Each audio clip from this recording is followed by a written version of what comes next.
Last 5 seconds. Ready? Start. The cleavage of opinions between the two sets of perspectives on the issue as to whether a Goa State Cooperative Bank is a state within the meaning of Article 12 and whether the said bank is discharging any public function so as to render it amenable to the writ jurisdictions of this court under Article 226 is the issue placed for consideration of this full bench. The two division benches of this court in Ganesh Morto Nayak versus Goa State Cooperative Bank Limited 1991 SCC Online Bombay 211 and in another case of Surendra J. Kalangutkar versus Goa State Cooperative Bank 2016 SCC Online Bombay 2587 ruled that the Goa State Cooperative Bank hereinafter referred to as GSCB is a state for the purpose of Article 12 and that since it is discharging public functions, it is amenable to writ jurisdiction under Article 226 of the Constitution of India.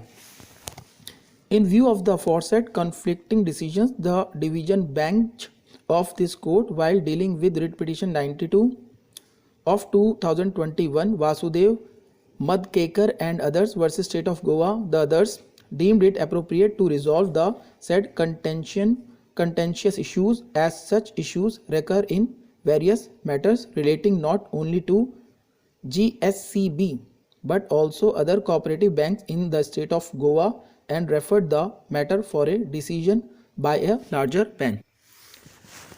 In resolving the conflict, we are assisted by the learned counsel Shri S.D. Lotlikar along with Mr. Chaitanya representing the petitioner, also by Mr. Girish Sardesai for the respondent number 3 GSCB and Mr. Vivek for the intervener.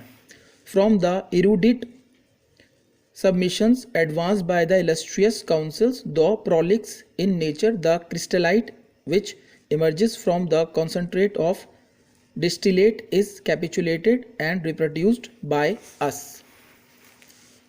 The learned senior counsel bank on the bylaws framed by the scheduled bank as approved by the registrar of cooperative societies on 29/9/2017, which according to him charter out its objectives and the modality of its operation, and it reflect the pervasive control of the state over the bank in the aspect of administration, management, finances, and also reveal its true function which are of public importance.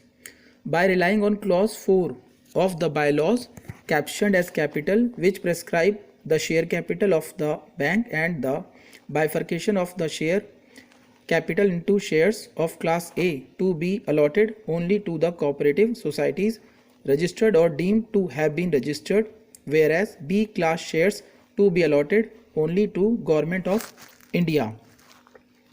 Relying on the parameters laid down by the apex court in case of Ramanna Dayaram versus International Airport Authority of India, as well as on the judgment of the apex court in case of Ajay Hasia versus Khalid Mujib, the learned counsel would urge that the GSCB satisfy the test of all pervasive control and therefore is a state.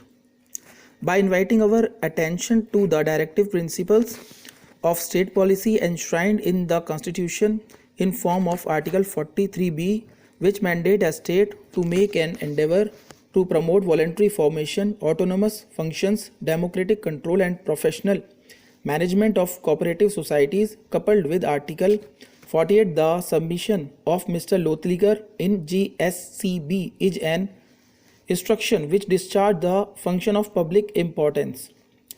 Mr. Lotlikar submit that GSCB undertake all things which are incidental and conducive to the promotion or the advancement of the banking business, and since it aim at promoting, protecting and sharing the economic interest on cooperative principles, and since banking business is of great significance in the present era, the function discharged by GSCB are of public importance. According to him, banking is a predominant sector of great importance in the current scenario, and therefore he submits that the full bench of this court in Shamrao Vittal did not conclusively declare the law.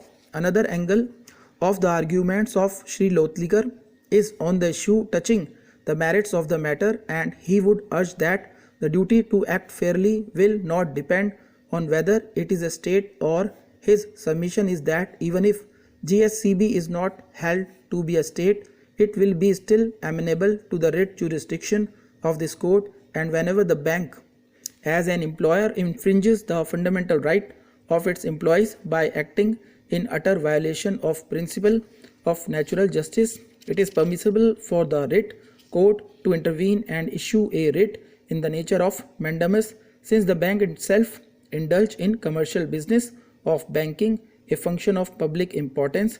He has placed reliance on the following judgments in the support of his submissions. Stop.